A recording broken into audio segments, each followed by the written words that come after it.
মৰমৰ ছাত্ৰ-ছাত্ৰীসকল, আহাচোন আজি আমি অলপ ব্যাকৰণৰ কথা আলোচনা কৰোঁ। এই বাক্যকেইটালৈ মন কৰাচোন।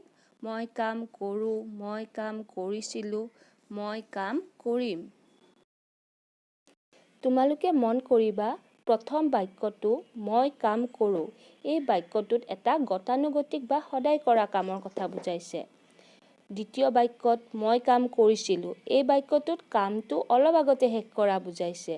আৰু তৃতীয় বাক্য মই কাম কৰিম। এই বাক্যটোত কাম কৰাটো যে আগলৈ হ'ব তাকে বুজাইছে। প্ৰতিটো বাক্য পঢ়িলে গম পোৱা যায় যে কাম কৰা কাৰ্যটো ভিন ভিন সময়ত হৈছে। এনেদৰে ক্ৰিয়াই নিৰ্দেশ কৰা সময়কে কাল বুলি কোৱা হয়। কাল তিনি প্ৰকাৰৰ: বৰ্তমান কাল, অতীত কাল বা ভূতকাল আৰু ভৱিষ্যৎ কাল।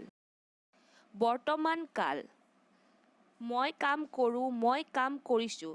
এই বাক্যকেইটাৰ প্ৰথমটোত সদায় কাম কৰা বুজাইছে আৰু দ্বিতীয় বাক্যটোত বৰ্তমান সময়ত কাম কৰি থকা বুজাইছে।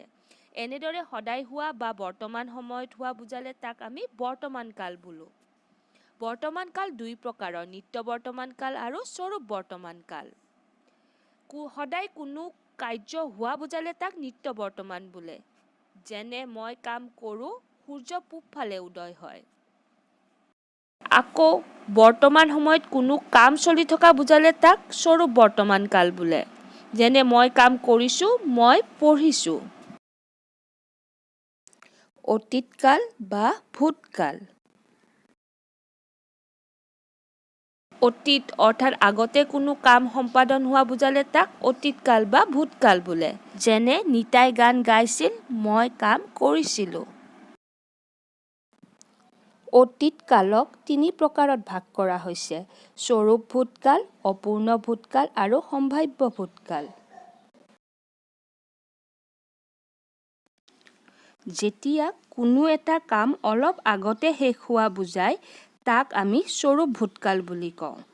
যেনে মই কাম কৰিলোঁ, মই পঢ়িলোঁ। তেনেদৰে অতীতত কোনো এটা কাম হৈছিল বুজালে তাক অপূৰ্ণ ভূতকাল বোলে। যেনে মই ফুৰিব গৈছিলোঁ, মই পঢ়িছিলোঁ। আকৌ অতীতত কোনো এটা কাম হোৱাৰ সম্ভাৱনা আছিল, কিন্তু সেই কামটো হোৱাৰ আগতে আন এটা কাম কৰা হ'ল। এনে অৰ্থ প্ৰকাশ কৰিলে তাক সম্ভাৱ্য ভূতকাল বোলে। যেনে সি নহা হ'লে মই পঢ়িলোহেঁতেন। ভৱিষ্যৎ কাল: কোনো কাম ভৱিষ্যতে বা আগলৈ কৰা হ'ব বুজালে তাক ভৱিষ্যৎ কাল বোলে। যেনে মই স্কুললৈ যাম, ইয়াতে সভা এখন হ'ব। ছাত্ৰ-ছাত্ৰীসকল, আজি আমি কাল সম্পৰ্কে আলোচনা কৰিলোঁ। এতিয়া তোমালোকে নিশ্চয় বুজি পালা কাল কাক কয়, কালৰ ভাগ কেইটা আৰু কি কি। তেনেহ'লে আজিলৈ এৰো। বাই।